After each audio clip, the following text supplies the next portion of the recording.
Dreamweaver, Chapter 30, Departure. Lance was one of the first to be swept aside in the early moments of battle.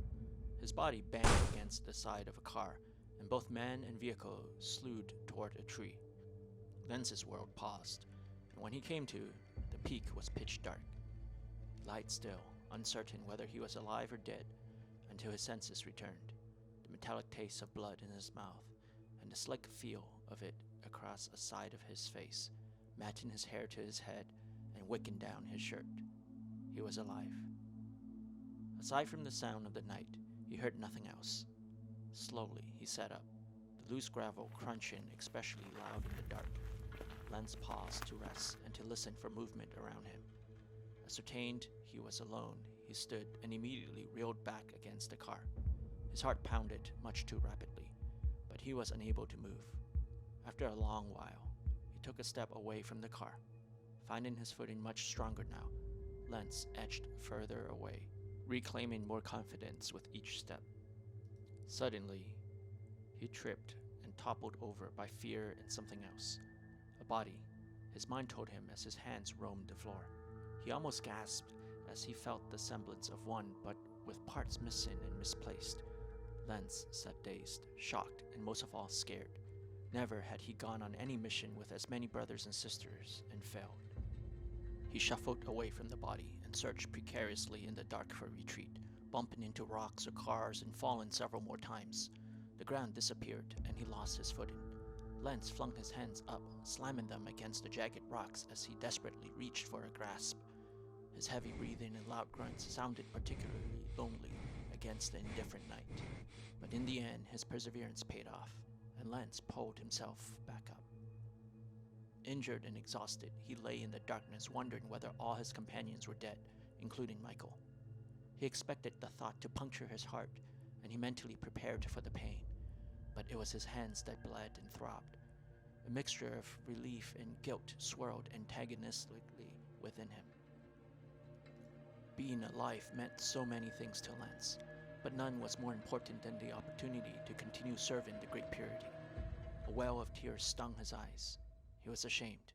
He had lived, but had failed just as Michael had years before and moments ago.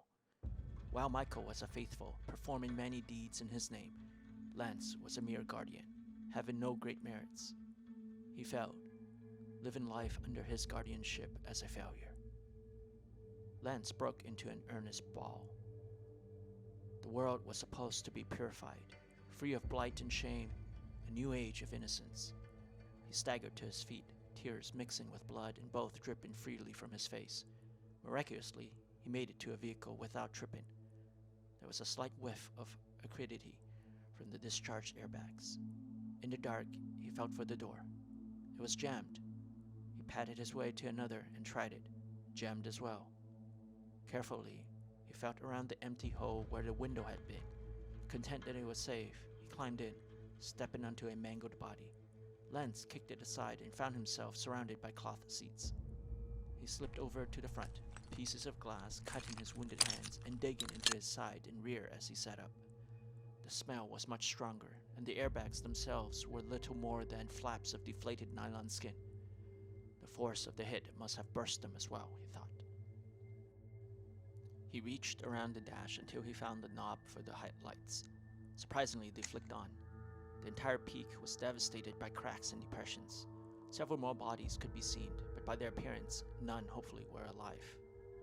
Lance exited through the window, scraping himself once more. He tried the headlights of several vehicles to increase the illumination. Some turned on, others remained dead. 2 of the cars appeared usable. Flinging the slumping body by the driver's door aside, Lance entered the less damaged one and turned on the ignition. As the engine stuttered to life, he saw movement so slight that it could hardly be more than a twitch on a body several yards away. But Lance was taught and trained to see such things, small in detail, gravely important in implication. At first, he thought the body belonged to one of his own due to the blood-dyed clothes. But as he approached, he realized the difference in cut and style of the attire. Lance fell back and assumed a defensive posture. He surmised that this was a trick to draw him near and then deal him a death blow, so he watched and waited. There was no movement. Lance moved closer, turning the body over with his foot to examine the corpse. In the bright streams of artificial light, he saw through the blood and dirt kicking the man's face. It was Ainsley. Lance raised a tremulous finger to the man's nose and quickly withdrew as he felt the warm air of expiration brush by. A stake of fear drove through his heart, and he rose, glancing around for Michael. On the far edge, just barely touched by the stray rays of light, was a small circular patch on the ground where dust and gravel, swept by the small gusts of wind, bypassed as they skipped across the peak. In the center of that circle lay a crumpled pile of clothes, bearing the insignia of the faithfuls. Lance reached out to retrieve the items, but something snapped in protest and a sharp electric jolt slapped his fingers and he flinched. He turned to Ainsley, who was unconscious and barely alive. Possibilities roamed through Lance's mind, but none shed a more brilliant light than the dream of being a faithful. He had succeeded in his mission and hoped the act would prove his faith enough to garner him the title. Gooseflesh rose, and he shivered with unnatural delight. Eva awoke in the middle of the night, shouting out for Ainsley. She looked around, hoping to find him standing somewhere amongst the shadows, playing another trick on her. She swore she won't even be mad, but there was no hoax this time. Ainsley had left her. In his stead was his sword, resting against the wall of the cave. He had forgotten it in his haste. The act was deliberate. She lifted it.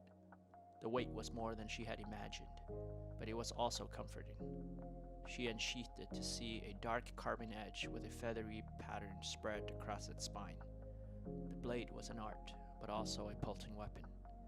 This was the sword Ainsley's father used to protect his family, and the same one Ainsley had carried, rarely allowing it out of his reach. Eva could feel the hopes and aspirations of its wielders, imbuing it with a soul. The sword had killed, but its intent and will was always to protect. Eva slid the blade back into the scabbard and held it to her chest. "Oh, Ainsley," she croaked. Fresh tears streamed from her eyes, and their bitter saltiness brought on an even larger river of sorrowful longing. "I won't let you get away this easily," she said through gritted teeth as she steadied her shaken jaw. She pulled one of the logs out of the fire and strode purposefully out of the cave. The night was surprisingly balmy despite the occasional drafts. At first, Eva was lost. The world was so infinitely large, and she didn't know where to go to find him. But in the darkness, the lighted beacon stood out like the North Star. Without hesitation, Eva made her way down the mountain. The lighted peak guided her, and the torch she carried burning with the fire Ainsley had started kept her safe from potholes and other obstacles. Wherever there was a path, Eva took it, and where there was none, she barged through anyway. There was fire in her hand and fire in her heart. Any semblance of fear dissipated with her drying tears. For once, she took pleasure in the world's indifference. To the cosmos, there was no good or evil, and so it helped neither. Whether Ainsley lived, whether she succeeded in finding him, or whether they, along with all of humanity, perished meant nothing to the universe.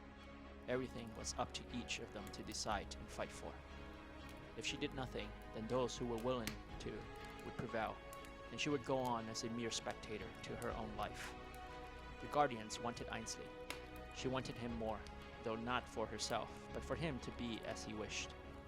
A lonely, fearsome warrior, a gardener, a hot air balloon pilot, a fisherman, a jerk who always made her angry. Sweet, nostalgic memories flowed through her mind, and her hand clutched tightly to his sword. As her feet trudged through the forest bed, she felt every step he took on her behalf. When the car died, Ainsley walked with her on his back through high mountainous roads, low deserts, thick forests, and snowy plains. With the sword that was in her hands, he fought and waged war against anyone and anything that threatened her life. She resolved to do the same for him. Eva had gone on for quite some time without tiring. Physically, she felt stronger, more invigorated, even as the path grew steeper and rockier.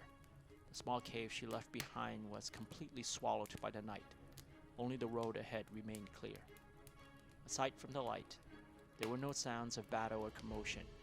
Initially, she thought it was because of the distance, but as she neared, the discomforting thought of being too late dug itself deeper and deeper into her flesh. Cars and jeeps lay in a disorderly array across the peak. Several were pushed off the road, banging against rocks and trees, and crumbled into heaps of useless metal. Their headlights stared unflinchingly like dead men's eyes at the scene of the massacre. There were bodies everywhere. Some hung precariously off the edge of the cliff. A few bent hideously, wrapped around the trunks of trees in some obscene hug. Most of the others, however, simply lay crumbled and broken on the ground or on the roof and hood of the vehicles on which they came. Eva carefully inspected each body, though intuition told her that Ainsley was not amongst them. She had to be certain. When she couldn't find him, she was relieved, but not freed. A dark terror gripped her mind and mashed its dirty fingers into her heart. You are like fire, and he will be your wood. Consume him, and he will give you life.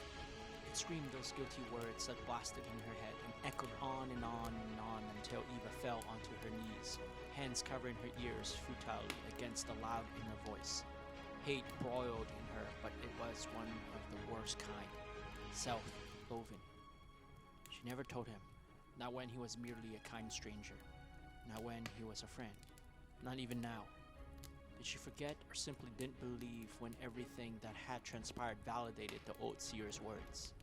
The voice called her a coward, told her she was selfish, and began to show her images of unspeakable horror to befall Ainsley. But you will live, it said. A long, prosperous, happy life, it said again, mimicking Ainsley's voice as it quoted him. Eva tossed away the torch as she let out a piercing scream of her own in an attempt to drown out its cruel laughter. Then suddenly, in the darkness, it whisked away. It wasn't part of her, but it had plucked the strings from within her, and they resonated loudly in response. As she crouched there, panting, cold sweat leaking from her body, a small pendant dangled from her neck. Eva clutched it, and in an instant so brief it was incredible to have occurred at all. Saw a small boy purchase a necklace for his mother, and saw him, months later, retrieve it from her dying hands. This memento, with its endearing memories, hung around Eva's neck, and she felt warmth returning. Staggering to her feet, Eva intuitively turned east. The land below her lay under a black shroud, and Ainsley was somewhere amongst it. She could feel him, and that alone was enough for her to walk undauntedly into the night. Hey there! Now that you've finished the journey, at least for now, with Eva, Ainsley, and the rest of the crew, give my new novella a try. It is in a different genre called wuxia, which is Eastern low fantasy. You can find the synopsis here or in the end screen. Don't forget to like, subscribe, or buy me boba on Ko-fi. See you in the next one.